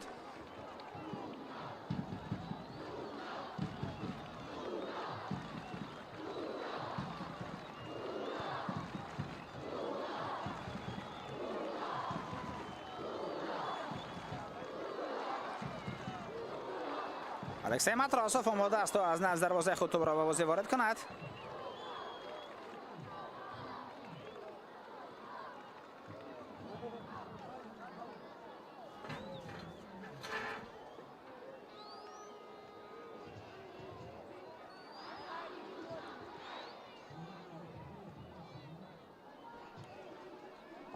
هجوم نوبتی فریدون شریپوف، پاسیو جوزف اکامادی، امکانیت است پرتاب به کنار.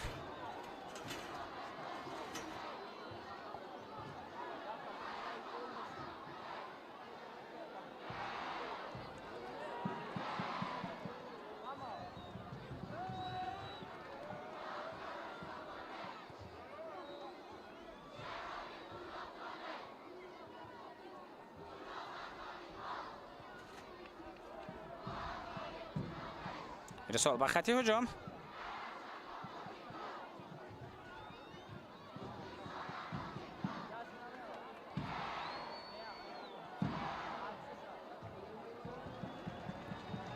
صلاح‌الدین ارگشف پاسیو به کنار راست.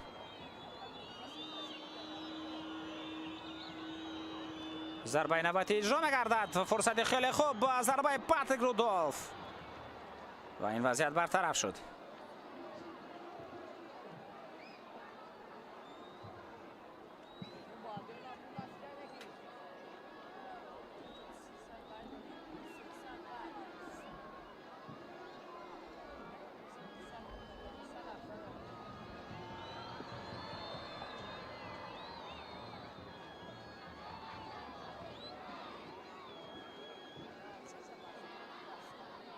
مهربان کریموف پاسیو به مرکز. استایلش رحیموف به خط هجوم هم و دو بر دو است. محمد علی عزیزبای بعدن فیرسوف. این وضعیت برطرف کرده شد. فریدون شریپوف پاسیو به کنار. کبیر سلیم شویف تو رو برمیگرداند و نظارت دسته равшан, мурод Алиахназаров, пасио ба Кабир Салимшоев.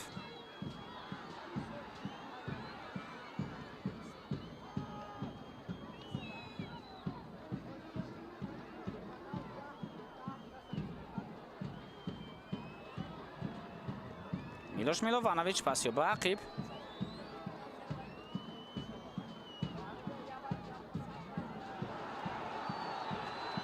Парто ба канори чап. Кабир Салимшоев, вале инҷо аз ӯ пештар ба ту Баракатулло Нигматуллозода расид.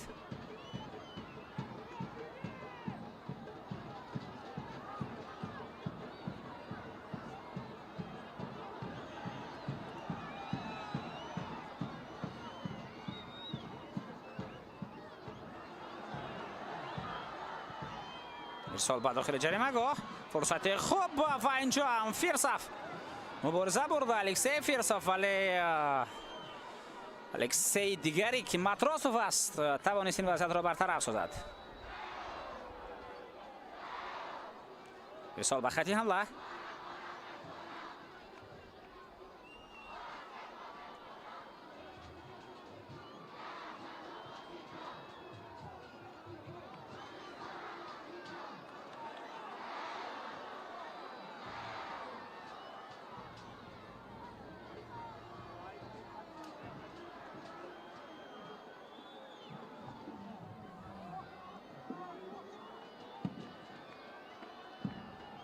ҳуҷуми навбате Холмуродов, пас ба Алексей Фирсов. ту ба хати ҳамла ба мавқеи озод партофта мешавад ки онҷо Алишер Раимов мубориза мебарад, вале тӯбро гирифта наметавонад.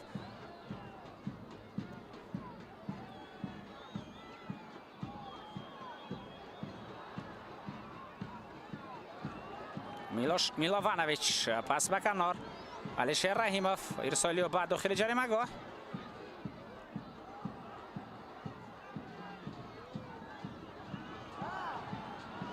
фурсати хеле хуб. Ҷамшед Мақсумов, ирсолиё ва ин вазъият бартараф карда мешавад.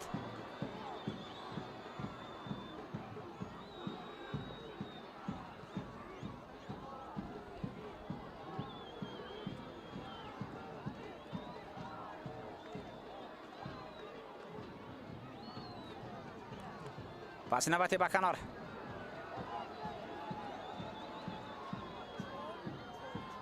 дар дақиқаҳои охир мебинем ки дастаи равшан фаъолтар аст. дароҷон ирсол ба дохили ҷаримагоҳ. Фирсов пасиё, вале дар ин қисмати майдон ягон бозигари дигари дастаи равшан набуд. ҳамла хеле хуб буд.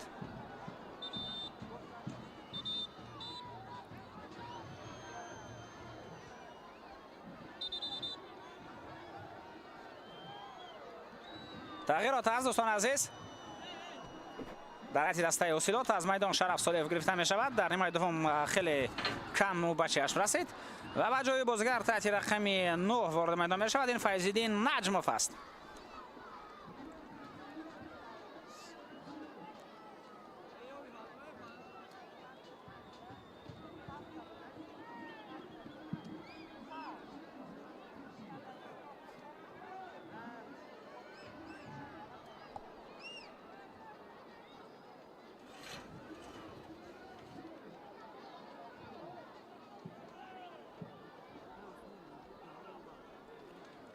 ҳамчунин Шорохсан гуфтам аз майдон берун меравад. ба ҷои ӯ Шаҳром Сулаймонов таҳти рақами 70 вориди майдон мегардад.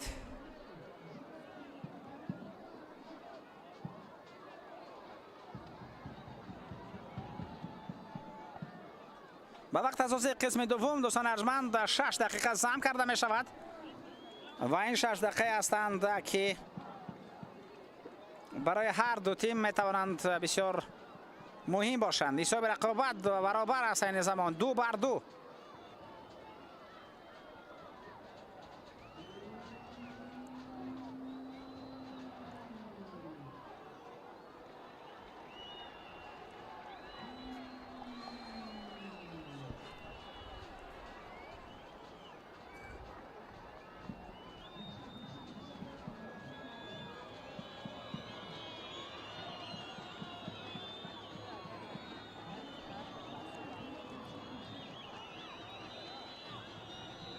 парто ба дохили ҷаримагоҳ.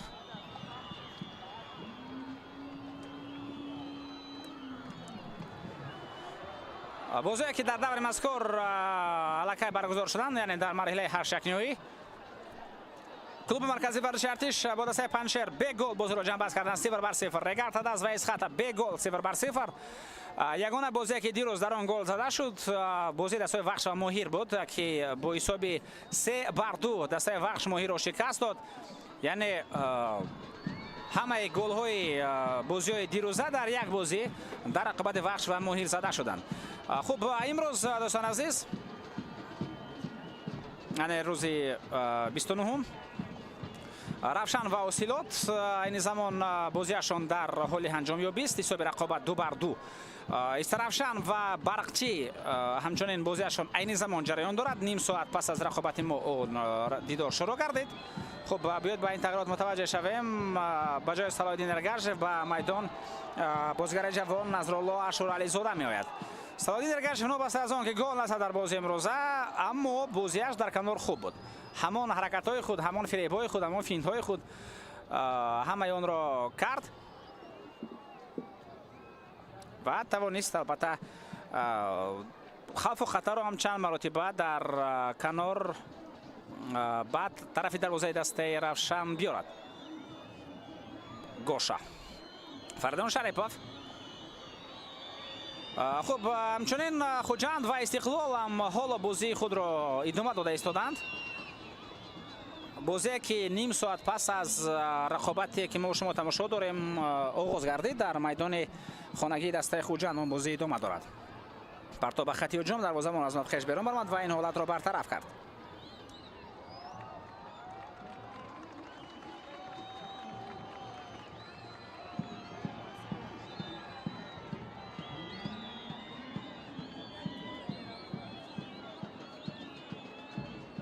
و در رقابت دستای خوجند و استقلال حالا حساب رقابت آخر نیمه اول رقابت است و حساب آنجا 1-0 به نفع دسته خوجند می باشد در بازی یکم دوره 8 یکنیایی جام تاجیکستان. خوب همچنین دو بازی دیگر پگو برگزار می شوند. سردار برای مقابل رخش از لیگ 1 بازی خواهد کرد. سردار نماینده لیگ اولی است و یک نماینده دیگر لیگ اولی پرواز برای مقابل سومون نماینده لیگ 1 رقابت خواهد کرد.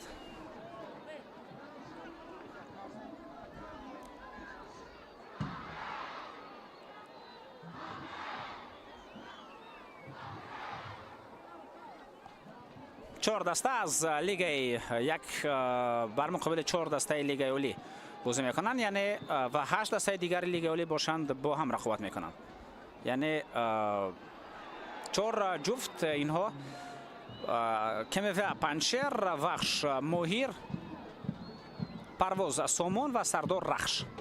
یعنی دسته های سردار، پرواز، وخش و کمیوه این دسته ها بود دسته های لیگ 1 در این مرحله بازی میکنند و 8 دسته دیگر با 4 جفت تقسیم شده دسته لیگ اولی با هم رقابت میکنند. یعنی رفشن اوسیلات است، رفشن برقچی، خوجند استقلال، رگارد از ویس خط 4 جفت.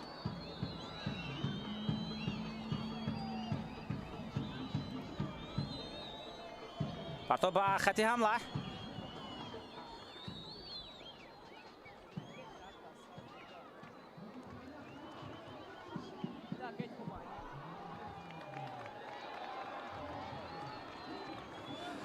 بازی های جوابی دوستان ارجمند در دور 8 یکنیایی جام تاجیکستان روزهای 19، 20 و 21 ایون برگزار شویشان در نظر است.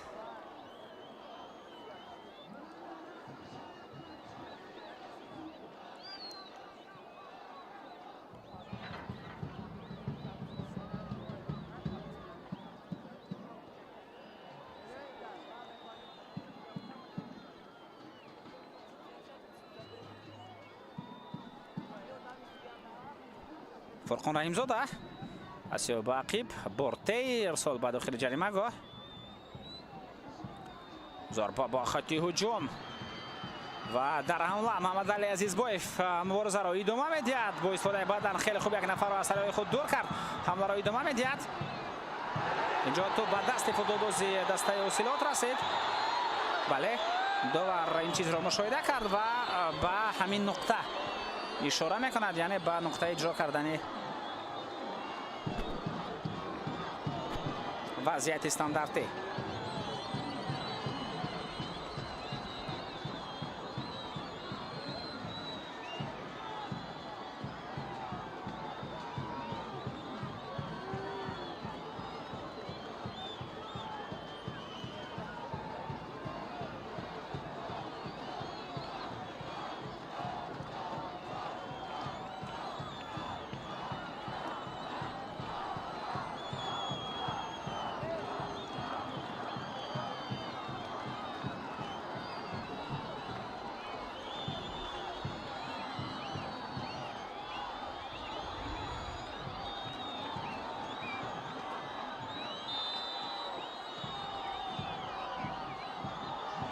ضربه اجرا نگردد و توپ خیلی بلند از دروازه میرود بعد از این ضربه اجرا کرده مهربان کریموف. خب دوستان ارجمند، داور صداش خود را بالا میگرداند. باز یک رقابت دیگر با حساب مساوی جمع بحث می شود و با فریدون شریفوف کارت زرد نشان داده می شود و باید این سخن را بحث کند چون داور می تواند یک کارت زرد دیگر هم به او نشان بدهد و او در بازی جوابی نباشد. خب بینندگان عزیز، این رقابت هم از جمله اون بازی‌های هست که مساوی جمع بحث گردید در جام تاجیکستان رگرد است که میوه پنجشیر و مکنون این رقابت که امروز دایر شد با حساب 2-2. ولی این بازی فرقتش از اون دیدارو در آن است که خیلی جالب و دیدن صورت گرفت، با سرعت بلند جریان داشت و ما و شما یک بازی جالب رو متوجه گردیدیم که در نهایت با حساب برابر 2-2 جمع بحث گردید. بازی جوابی غالب را معین خواهد کرد و معلوم شود که کدام از این دست و روی خود را به دور نوبتی که چارک نوی است هموار خواهد کرد. با شما خیلی خوش میکنیم. خیر، تنسیت و خون آباد باشد.